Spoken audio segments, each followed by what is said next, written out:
want to introduce yourself? Hi, my name is Chrissy, and I am a service dog trainer at Duo Dogs Incorporated. I'm very happy to be here. I'm happy to have you. So my first question is, I know you are part of Duo Dog. Can you explain what the organization does? So we train service dogs to go with people with physical disabilities. We also train dogs to go as facility dogs in schools with children with special needs. Also, we do courtroom dogs, which is a great program that we have. The dogs go with children that have been physically or sexually abused, and they need to tell their story about their accused and possibly go to court with them as an invisible companion to help them get through the very trying situation. We also have a touch program, which is where you have your own dog and you go through our classes and we certify you to be a touch handler, and you can go to hospitals, nursing homes, different facilities like that, which because of COVID, that program is on hold. We also teach basic obedience classes, and that program is on hold as well. So right now, our main mission and goal is to get service dogs out to people who need them. Yeah, I know when I was in high school, Duo came to our school when we did, I think it was an Amity week where we talked about mental health, and we had an opportunity to pet Duo dogs, which was amazing. I love doing that. Yes, it's awesome. Can you explain the process that a dog undergoes when becoming a service dog? So the process they undergo. So they are raised with puppy raisers until they're about 15 months old, and then they come in for their advanced training. Christina or I, the two trainers at Duo, run them through their basic obedience, make sure their skills are sharp, and then we'll put on more advanced skills like the retrieve, the hold, the pull. Then we will start specializing training to go with whatever client that they're going to go with. Nice. I know there are many different types of service dogs. In-home, public access, medical alert, and therapy dogs. Can you explain the difference between them and the tasks they perform? So we don't do in-home, but I know I am familiar with that type of dog. So that type of dog would be a home that would not have public access rights to go out to like Walmart or stores and stuff. That kind of dog will stay in the home with the client, help them with what they need around the house, retrieves, whatever it is that they may need.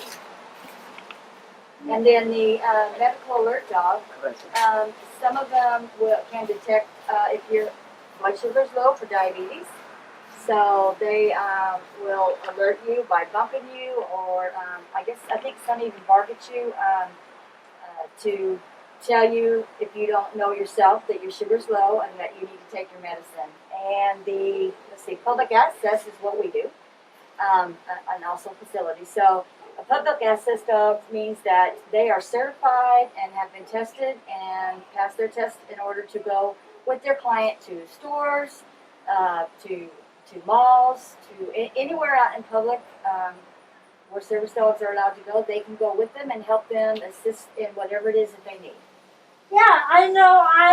A while back, I applied for a service dog with a different company.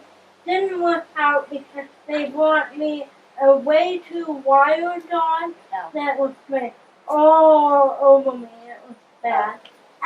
But I'm thinking about when I get older or when I go to college, if I do that, I might want to make a public access dog, a public access service dog in the future. Oh, awesome. Yeah. Okay. When considering it, okay, here I am. What are the requirements for a dog to be accepted into the training program? For a certain breeder or breed? Okay, so we breed our own dogs. So we do breed them. The most important thing is temperament. So you want a dog that has a great temperament, that's not aggressive in any way, and you want to make sure you fit the dog to match the person. So you were just saying that the last one you had was a little bit too excited. Yep. Oh So- yeah. And he wanted listening and wanted calming directions. Yeah. So you would want a dog that was a little bit more low key. Yep. So that's, I think that's another question you had further down here, but it's also important for them to have good health. You know, we don't want to send a dog out with a client that needs medical attention because that can get expensive. And the ones that we like to breed the best are the most are Labradors and Golden Retrievers. Right. I love Labrador. I had two. Yeah, they're awesome. When considering a service dog or when choosing the right service dog for you, what are some of the key factors you can keep in mind? So that kind of fits into the question you just asked me. So yeah, matching the dog up with the right person is really important. So, for example, if you have a dog that is very alert and very in tune to their surroundings, they might possibly make a great hearing dog, because a hearing dog has to can't just be laying down sleeping, and they have to let you know or let the hearing client know when they hear a sound. So those dogs are a little bit more active. If you have a facility dog that's going around children, you definitely want to make sure the dog is okay with children and very soft and gentle. And just, you know, if you have a client, you know, we've had a couple of clients that were really active, even though they had different disabilities and needed a dog. They were still pretty, you know, they still got out, and so they needed a dog that was a little more active, whereas most of our clients need a dog that's okay with being a little bit more gentle and chill. So Right. It all depends. From my understanding from the classes I witnessed, it all depends on the type of activity that you do. yeah, your activity level Yeah. definitely. Yeah. Mhm. Okay. What is the process for getting a service dog? The process for getting a service dog, for a client to get a dog. Yeah. So first off, you probably want to get on our website or figure out what it is that you're looking for. A hearing dog, just a service dog. Yeah, you can get on our website, and there's a questionnaire that you can answer, and it kind of helps guide you through the process whether you would be fit for one of our dogs or not. And then you can also call and talk to Pamela. She is our volunteer service coordinator, and she can talk you through the process. She'll send you an application.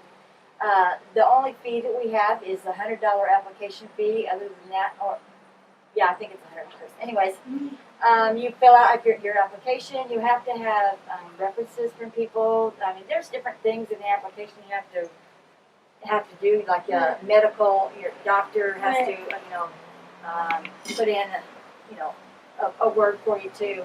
So once you get all the application filled in, you turn it in. Then we will do an interview with you, either a home interview or interview a duo.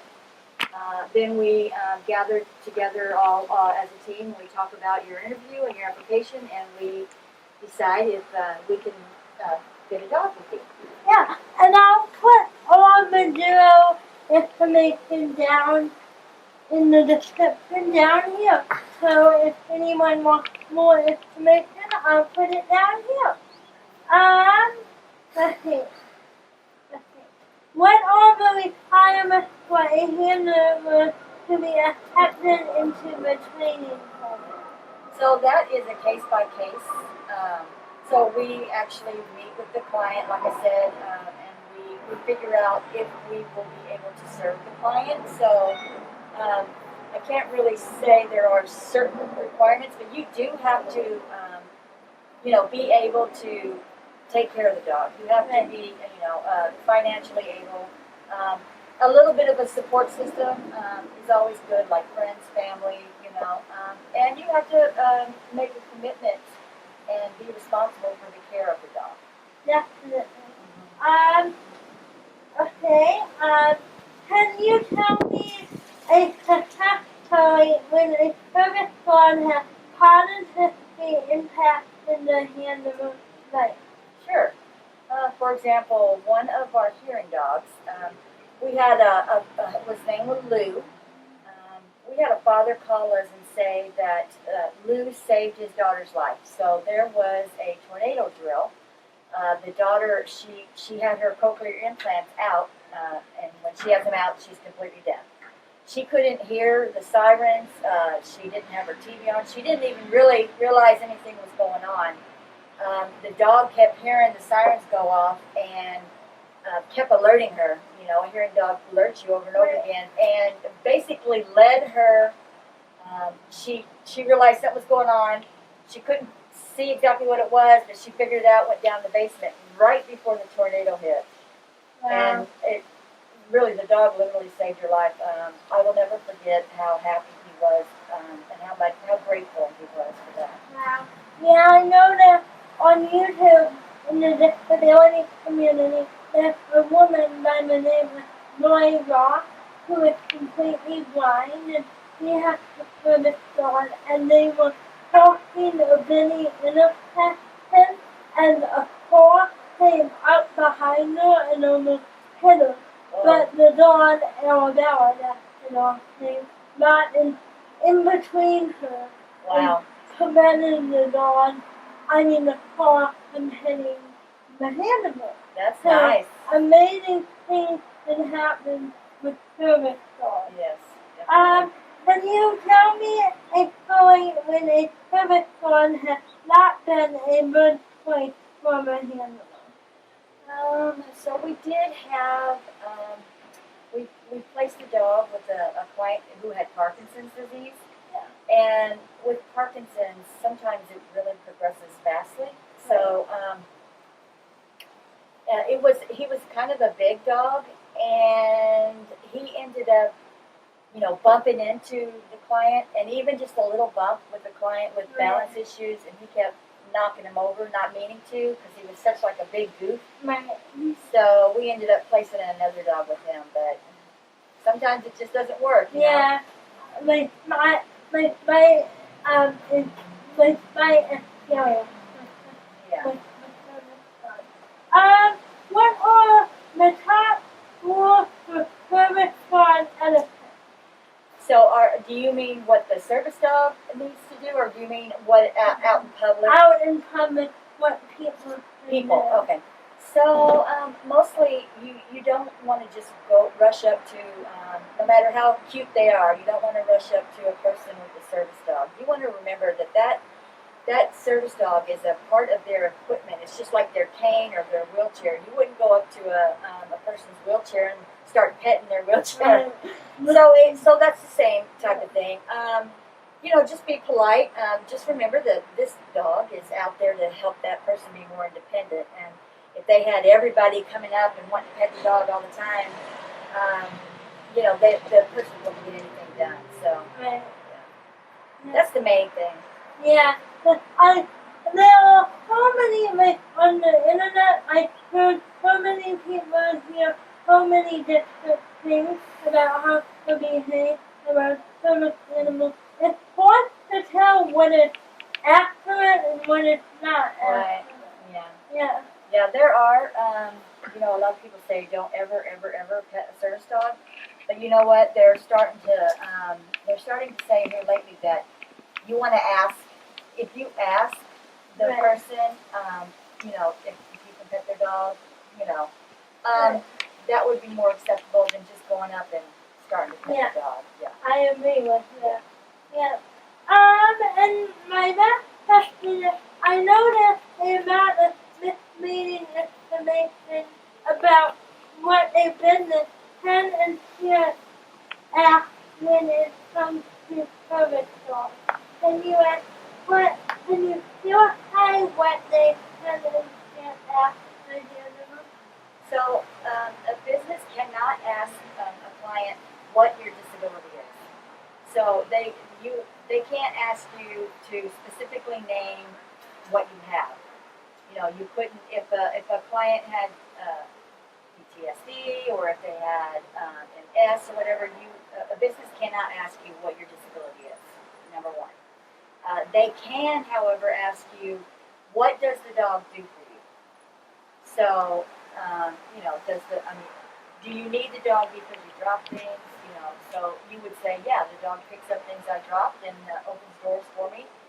You know, you don't have to go into major detail at all, but they can ask you that, but they cannot ask you what your disability is. They can ask you, hey, is this a real service dog?